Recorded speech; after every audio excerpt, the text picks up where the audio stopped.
นี่แมงตับเต่าเลยพี่น้องเห็น สาวบอแลเรีย ที่บอกแมงตับเต่าเป็นแบบตับเต่าด้วยพี่น้องตับเต่าตับเต่าตับเต่า เกิดมาอยู่ตามภาษาของคนทางตะปูจ้า ปากแก้วบางๆผสมแจ่ว นี่ต้องแมง เด้ นี่ไป อ อีกจ้าอีกเด้อพี่น้องไปอีกโอ้ยยายคุณยายเนี่ยงก็ไปก็แล้วเนาะมาจับกล้องให้แน่ได้ป่าได้พี่น้องซิวปลาซิวอันขออนุญาตให้ป่าเป็นคนแมงดาได้พี่น้องแมงดาเจ้าเป็นคนรีวิวแมงดาได้พี่น้องเดี๋ยว ขอเอาที่เป็นหลักทำให้คอยมาคนเลยบักเราลูกเมียบอกนี้ก็ย้อนจังตู้หายเน็ตผ้านอนเป็นโมมาเจ้า เครียดได้พี่น้องเด้อสบายดีทั่วโลกจ้ายินดีต้อนรับทุกท่านสู่ช่อง กระจ้างจ้าร จนาพาคุยพาแซบนะคะ มาชมอาหารป่านะคะ พันเต่าได้ลูกเด้อ อาหารป่าตามฤดูกาลบ้านเฮาเด้อค่ะได้อาหารอีสาน ผสมแจ่ม ได้แมงดาได้ค่ะได้ไปป้นใส่ดีฟ้าแมงดา50 บาทค่ะขายถือมาเลยพี่น้อง50 บาทแมงดาเป็นปนใส่ป่าเนาะปนใส่ป่าแซ่บไหมสดๆใหม่ๆเลยพี่น้องมาเด้อตลาดนัดของผมบ้านเมืองนะคะเด้อวัดสกลนครมีทุกวันศุกร์นะคะ ร้านแรกเลยนะคะ อาหารบ้านเฮานะคะเป็น50 บาทค่ะ เอาไปป้นใส่ป่าแม่เบ๊ะตัว50จ้าจำโต50ไปไหนแล้ว สีดื้อขายแหงลอตเตอรี่ทางสีดื้อครับ กุ้ง เนี่ย พี่น้อง อย่าลืมเด้อแนวอยากแนวผิด กุ้ง กัน จับขึ้นแน่โอเค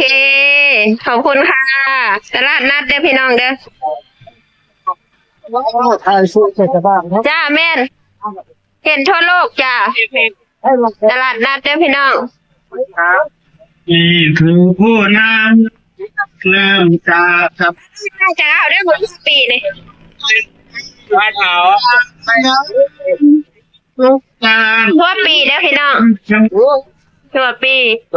มาแล้ว ทั่วปีงามเลยนี่ละ10 บาทป่ะ10 บาท10 บาทเด้อพี่น้อง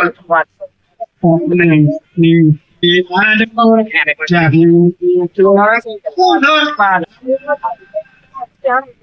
ค่ะเด้อ พวกเราเอง แคบหมูเด้อพี่น้อง สารนะ ไม่มานะซ้อมหมูป่ะ จะเจ็บ ซ้อมหนังค่ะพี่น้องถูก30 บาทอ๋อ30 บาทได้อพี่น้องชมหนังแปลงเลือดปีกหมูป่ะชอบไม่ไหมเด้อชุดละเท่าไหร่ได้30ป่ะ25โอ้ชุดละ25ได้อพี่น้องเลือดแปลงขออภัยคนไม่ทานเลือดนะคะ หน่วยงานดีตั้งน้องมีไว้เสียป้องกันภัย อะไร ครับ มาละ10 บาทป่ะ ครับผมเองครับผม ทั่วปีได้อพี่น้อง 40 บาท มาละ10 บาทเอง นี่สวยมากเลย ไม่จะสวมเลยครับ สวยเนาะปลูกเองป่ะ ครับนี่ครับผม โอ้10 บาท สินค้าเพิ่นปลูกเองเด้อค่ะพี่น้องเนี่ย บอกว่าหอม บอมหอม เราปลูกเองครับ ปลูกเองสวยเนาะ ครับ ไม่ได้10 บาทเหมือนกันเหรอ ครับเป็นการครับ อ๋อโอเคค่ะ บัตรออกมาจากเอาเด้อ ครับ มาทั่วปีทั่วปีเด้อพี่น้อง10 บาท10 บาท10 บาทจอกยักษ์ใครมาจอกยักษ์ ใจ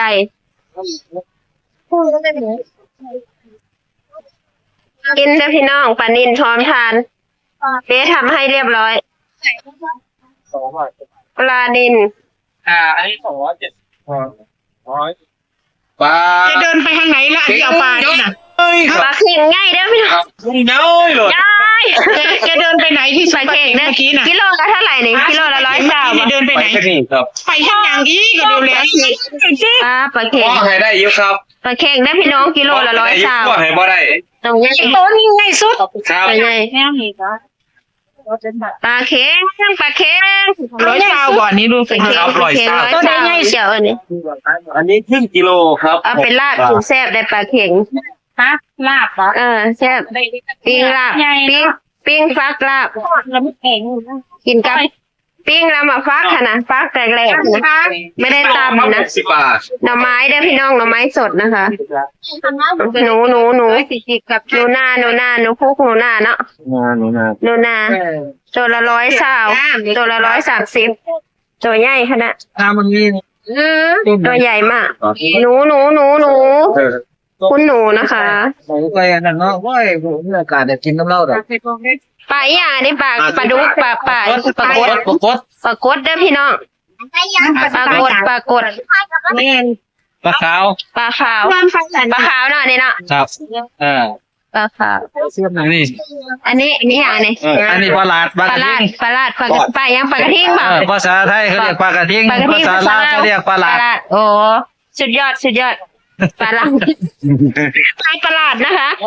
ปลาหลาดคล้ายๆปลาลด เนาะอันนี้คือกันเลย มันปลาลดตุน ผู้ใส่ปลาลด ปลาลดนี่ปลาลด ปลาลด นา ปลาลดถุงละใส่เนี่ยร้อยเดียวอาหารบ้านเฮาได้เลยอาหารบ้านเฮา บ่ปลาสิแยกให้หายท่านบอก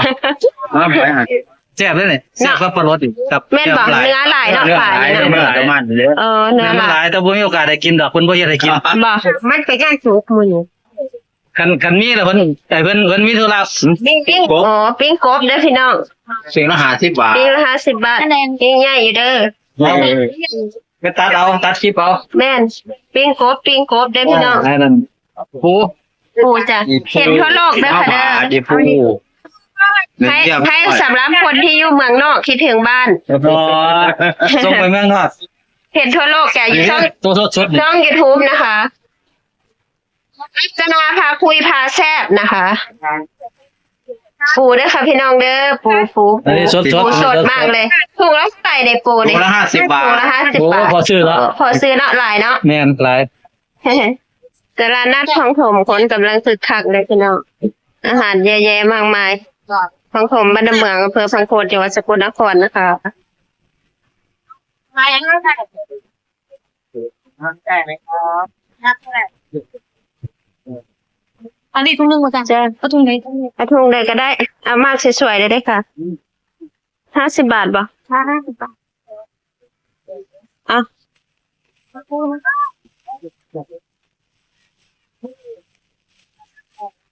สาลี่ ขอบคุณมาก จ้ะโลละ10 บาทแล้วครับ กินกับตำมังทั่วบ่โหนเพิ่นมั่มเด้อพี่น้องเด้อมั่ม ไป 20จ้า จานละ20 บาทเด้อพี่น้องหอยจุ๊บหอยธรรมชาติเลยนี่เก็บมาใหม่ๆ พรแก้วมากนะคะ กุ้งเด้อพี่น้องกุ้งเต้นตัวอะไรนี่ แห้งกิซ่า แมงคิซอน นี่เท่งเนี่ยแม่งร่วม แมงร่วมแม่นบ่ ค่ะ ร่วมอยู่ในจานเดียวกันเลยพี่น้องเอ้ย นี่กิโล นี่สิรออันนี้ข้าวเมาเด้อค่ะเด้อ ข้าวเมาค่ะ ข้าวเมาปีนี้เด้อนี่ได้ไหมเลย ไม่เลยค่ะ ไม่หอม